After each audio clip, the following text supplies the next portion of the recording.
Ya, selamat pagi, selamat bertemu kembali oleh karena kasih dan kebaikan Tuhan Yesus. Di pagi hari ini kita mau belajar di dalam kebenaran firman Tuhan.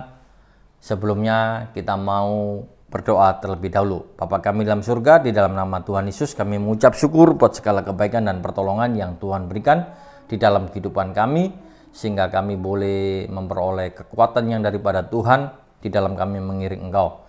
Terima kasih buat hari yang baru, di mana pada hari ini kami boleh melakukan segala aktivitas kami. Sebelumnya kami boleh dikuatkan oleh firman Tuhan. Berkati hamba-Mu dan berkati setiap jemaat yang mendengarkan. Di dalam nama Tuhan Yesus kami berdoa dan mengucap syukur. Haleluya. Amin. Ya, puji nama Tuhan. Di pagi hari ini kita mau belajar satu kebenaran firman Tuhan, di mana kita mau belajar di dalam kebenaran firman Tuhan di dalam Kejadian pasal yang ke-24. Ya, kita akan membacanya di dalam ayat yang ke-2. Dikatakan demikian, berkatalah Abraham kepada hambanya yang paling tua dalam rumahnya, yang menjadi kuasa atas segala kepunyaannya, katanya, baiklah, letakkan tanganmu di bawah pangkal pahaku, supaya aku mengambil sumpahmu demi Tuhan Allah yang mempunyai langit, yang mempunyai bumi, bahwa engkau tidak akan mengambil untuk anakku seorang istri dari antara perempuan Kanaan yang tidak di antara aku diam, tetapi engkau harus pergi ke negeriku dan kepada sanak saudaraku untuk mengambil seorang istri bagi Ishak anakku. Lalu berkatalah hambanya itu kepadanya, mungkin perempuan itu tidak suka mengikuti aku negeri ini. Haruskah aku membawa anakmu itu kembali ke negeri di mana tuanku keluar? Jadi di sini kita bisa melihat hal yang sangat luar biasa. Kita boleh belajar di pagi hari ini satu kebenaran firman Tuhan tentang kehormatan melayani. Kehormatan melayani adalah sesuatu sangat luar biasa yang harus kita miliki sebagai seorang hamba Tuhan. Ketika kita membaca di dalam Kejadian pasal 24, kita bisa melihat bahwa hamba Abraham ini jelas yang bernama Eliezer. Eliezer adalah seorang yang melayani Abraham paling lama dan bisa dikatakan sebagai hamba Abraham. Dia juga bisa dikatakan sahabat karena terlalu lamanya, maka menjadi seorang yang dekat.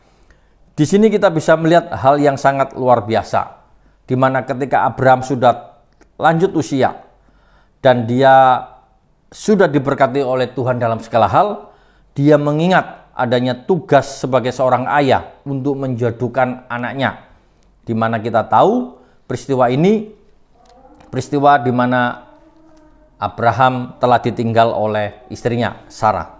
Nah, di sini kita bisa melihat bahwa ketika kita melihat satu tugas yang dipercayakan oleh Abraham kepada Eliezer adalah satu tugas yang sangat luar biasa, menunjukkan satu kehormatan untuk melayani, di mana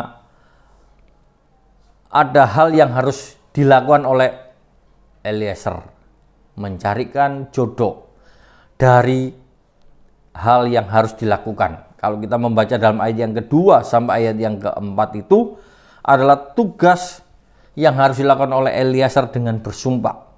Dan kalau kita lihat di sini bahwa ada yang sangat luar biasa yang harus kita renungkan di sini, bahwa cara yang dilakukan oleh Eliezer untuk mendapatkan tugas, dia pun memberikan satu jawaban.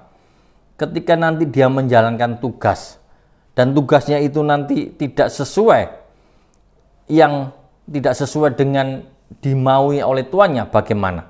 Nah, jadi kalau kita di sini kita bisa melihat bahwa apa yang dilakukan oleh Eliezer sebagai seorang hamba melaksanakan tugas perintah tuannya, di mana Abraham mencarikan seorang istri untuk Ishak, maka Abraham memanggil hambanya yaitu bernama Eliezer. Di sini Eliezer menjelaskan apa yang harus dilakukan, bahwa dia harus melakukan tugas ini dan hal-hal apa saja yang bisa dia kerjakan dengan sebaik-baiknya. Karena itu dia harus merencanakan satu rancangan bagaimana rencananya bisa berjalan dengan baik. Hal ini bisa menjadi satu perenungan di dalam hidup kita, bahwa kehormatan melayani Tuhan adalah satu kesempatan untuk kita lakukan di dalam kita melayani Tuhan. Bukan asal-asalan, tetapi dibutuhkan satu ketelitian di mana apa yang harus kita capai. Dan di sini Eliezer melakukan hal yang sangat luar biasa. Tugas utamanya mencari seorang perempuan untuk anak tuanya. Lalu dia juga memikirkan alternatif-alternatif ketika dia nanti tidak bertemu. Karena itu dia bertanya di dalam ayat yang kelima. Sampai di situ kita bisa melihat komunikasi antara tuan dan hamba untuk berdiskusi supaya Eliezer tidak salah di dalam melaksanakan tugasnya. Mengingat bahwa apa yang dia lakukan adalah satu pekerjaan yang cukup berat, di mana tugasnya dengan yang cukup berat dia harus melakukan dengan menjalani dengan kesabaran.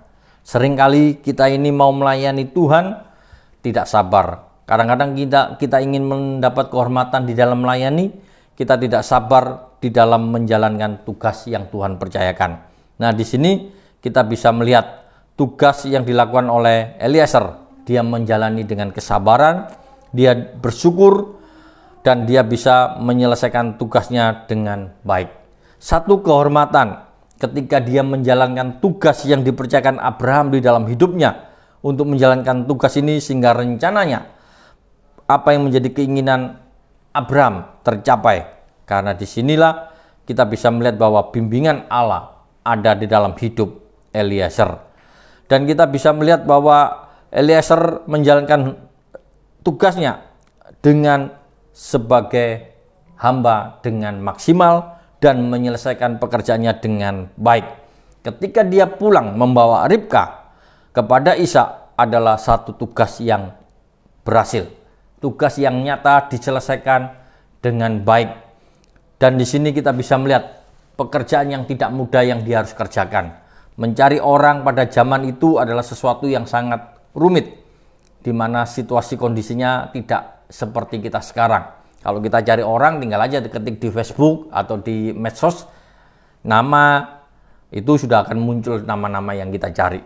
Tinggal kita lihat wajahnya, di foto profilnya akan kelihatan. Tetapi bagi Eliezer pada waktu itu sesuatu yang sangat sulit, namun dia bisa berhasil. Dia bisa mencari dengan baik meskipun dia harus melakukan perjalanan yang cukup jauh, dan dia bisa bertemu dengan baik adalah karena bimbingan yang Tuhan berikan di dalam kehidupannya, di dalam dia menjalankan tugas. Dengan kata lain, bahwa ketika kita menjalankan tugas untuk melayani Tuhan, Tuhan pun akan memberikan pertolongan dalam kehidupan kita, memampukan kita, memaksimalkan kita di dalam kita melayani. Sikap dan tindakan Eliezer dalam menyelesaikan misinya adalah satu bentuk wujud bahwa dia sungguh-sungguh menghargai tugas yang dia percayakan, dan dia sungguh-sungguh ingin untuk melayani dengan sepenuh hati. Sikap dan tindakan ini merupakan apa yang Tuhan inginkan di dalam kehidupan kita, bahwa ketika kita melayani Tuhan, bila kita mau melayani Tuhan dengan sepenuh hati kita, jadikan Tuhan yang utama dan terutama di dalam kehidupan kita, sehingga dia bisa melayani dengan baik. Apa yang Tuhan inginkan dalam hidup kita, bila kita juga mau melayani dengan sepenuh hati, dan jadikanlah Tuhan itu yang nomor satu. Jadikan Tuhan yang utama di dalam kehidupan kita ketika kita melayani Tuhan, sehingga tidak ada alasan, aduh nggak siap, aduh belum mau, nanti. Nah, kita banyak alasan. Tapi di pagi hari ini kita mau belajar untuk memiliki kehormatan dalam melayani. Dan di sini kita bisa melihat apa yang sudah dikerjakan oleh Eliezer adalah sikap dan tindakannya merupakan satu sikap yang luar biasa yang perlu kita lakukan dalam hidup kita untuk kita persembahkan kepada Tuhan. Kalau kita lihat orang yang melihat tugas ini dengan kacamata logikanya, pasti dia akan memikirkan berbagai macam, bahwa banyaknya tugas seperti ini pasti sulit. Akan berpikir bagaimana harus mencari, kemana, daerah mana, itu sudah ribet dulu katanya. Tapi di sini kita boleh belajar menjadi orang yang terbesar adalah orang-orang yang setia, adalah orang hamba-hamba yang setia di dalam tanggung jawabnya.